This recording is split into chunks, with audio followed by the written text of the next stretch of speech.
Halo semuanya, pernah nggak sih bayangin bisa bikin konten keren dalam sekejap?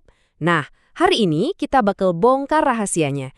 Gimana caranya jadi kreator konten super cepat pakai teknologi yang lagi heboh banget, AI Generative. Yuk, kita siap-siap ubah cara kita berkarya.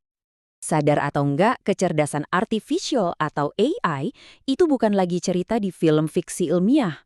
AI udah jadi bagian dari keseharian kita. Dari rekomendasi lagu di aplikasi musik, filter di media sosial, sampai sekarang AI siap jadi partner kita buat berkreasi dan belajar. Oke, jadi apa aja yang bakal kita bahas? Pertama, kita kenalan dulu sama AI sebagai asisten kreatif. Terus, kita bedah apa itu AI generatif. Nah, yang paling seru, kita akan belajar cara ngobrol sama AI, lihat contohnya di dunia pendidikan, dan yang paling penting, gimana cara pakainya secara bijak. Oke, kita mulai dari yang paling dasar ya. Ini penting banget. Kita harus ubah cara pandang kita soal AI. Anggap AI itu bukan pesaing yang bakal menggantikan kita, tapi sebagai kolaborator, asisten kreatif baru yang super canggih. Terus, AI itu sebenarnya apa sih? Gampangnya gini deh, bayangin aja ada teknologi yang bikin komputer bisa belajar, mikir, sampai ngambil keputusan. Mirip-mirip kayak otak kita. Jadi ini tuh alat super pinter yang bisa kita latih buat bantu kerjaan kita. Nah, dari sekian banyak jenis AI, ada satu yang benar-benar jadi game changer buat para kreator. Namanya AI Generative. Inilah yang jadi motor revolusi pembuatan konten digital sekarang. Ini nih yang bikin dia beda. AI generatif itu bukan cuma menganalisis data yang udah ada, tapi dia bisa menciptakan sesuatu yang 100% baru. Mau itu teks, gambar, bahkan video. Cukup kasih perintah dan dia akan membuatnya. Ini kekuatan di balik ChatGPT, Gemini, atau DALL-E yang sering kita dengar. Biar lebih kebayang, bedanya tuh jelas banget. AI tradisional itu ibarat pustakawan yang jago banget cari informasi yang udah ada, kayak nyortir email spam. Nah, kalau AI generatif itu, dia seorang seniman. Dia nggak cuma mencari, tapi dia berkreasi, membayangkan sesuatu yang belum pernah ada. Oke, jadi kalau AI generatif ini asisten super kita, pertanyaannya, gimana cara ngasih perintah ke dia biar hasilnya maksimal? Nah, disinilah kuncinya.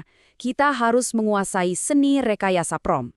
Rekayasa prompt ini pada dasarnya adalah skill buat ngobrol sama AI. Ini bukan sihir, ini adalah keterampilan. Prinsipnya sederhana, instruksi yang bagus akan menghasilkan output yang bagus. Sampah masuk, ya sampah keluar. Dan ternyata ada resepnya loh buat bikin prompt yang jitu. Gampang banget, cuma 4 langkah. Pertama, kasih dia peran. Kedua, kasih konteks. Ketiga, kasih tugas yang spesifik. Dan terakhir, tentukan format output yang kita mau. 4 pilar ini adalah segalanya. Nah, ini dia contoh prompt yang ya kurang bagus. Buat kuis tentang sejarah Indonesia. Ini terlalu umum. Sejarah Indonesia kan luas banget, dari zaman purba sampai reformasi. Hasilnya pasti bakal acak-acakan dan gak relevan. Sekarang kita bandingin sama yang ini. Keren banget kan bedanya? Prompt ini jelas ngasih peran guru sejarah, konteks siswa kelas 10, dan kerajaan Majapahit, tugas buat 5 soal pilihan ganda, dan format sajikan dalam tabel. Dengan perintah sejelas ini, AI bakal kasih hasil yang siap pakai. Oke, teorinya udah dapat nih. Sekarang gimana prakteknya? Yuk kita intip gimana AI bisa dipakai di ruang kelas.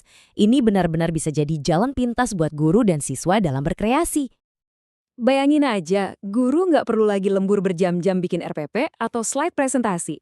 Cukup beberapa menit dengan prompt yang tepat. Buat siswa, ini bisa jadi teman brainstorming yang luar biasa. Mau bikin cerita buat komik digital, atau butuh ide buat kuis interaktif, semuanya jadi lebih cepat dan seru. Oke, kita ambil satu contoh kasus nyata ya. Ada seorang guru bahasa Indonesia yang lagi buntu. Butuh ide proyek yang segar buat anak didiknya. Gimana AI bisa bantu? Dan boom, ini dia, prompt solusinya. Lihat betapa spesifiknya. Dengan perintah kayak gini, si guru nggak cuma dapat ide mentah, tapi dapat 3 konsep proyek yang matang, lengkap dengan alur kerja dan target outputnya. Ini benar-benar menghemat waktu dan tenaga. Nah, karena teknologinya sekuat ini, kita juga harus ngomongin sisi lainnya. Dengan kekuatan besar, datang juga tanggung jawab yang besar. Jadi, sekarang kita masuk ke bagian yang paling penting. Gimana cara pakai AI dengan bijak? Pertanyaan ini mungkin kedengarannya jauh ya dari dunia konten, tapi coba deh kita bawa ke konteks kita. Kalau AI menghasilkan materi belajar yang ternyata informasinya salah, siapa yang tanggung jawab? AI-nya atau kita sebagai pengguna? Ini memaksa kita buat selalu berpikir kritis. Jadi ada 3 lampu kuning yang harus kita perhatikan. Pertama, bias. Kedua, halusinasi. Ini istilah keren buat AI yang ngarang indah, bikin info palsu tapi kedengerannya meyakinkan banget. Ketiga, hak cipta. Solusinya, selalu kritis, jangan telan mentah-mentah. Wajib verifikasi ulang fakta-fakta penting. Dan yang utama, jadikan AI sebagai inspirasi, bukan mesin fotokopi. Dan kalau ada satu hal yang harus kita ingat dari semua ini, inilah dia. AI itu ibarat co-pilot, asisten kita. Tapi kita, manusianya, tetaplah pilot utamanya. Penilaian akhir, sentuhan kreativitas, dan tanggung jawab moral, itu semua tetap ada di tangan kita. Jadi, saya mau tutup sesi ini dengan satu pertanyaan untuk Anda. AI sudah siap jadi asisten kreatif baru Anda. Pertanyaannya bukan lagi apakah kita akan memakainya, tapi bagaimana Anda akan berkolaborasi dengannya. Proyek luar biasa apa yang akan Anda ciptakan bersama?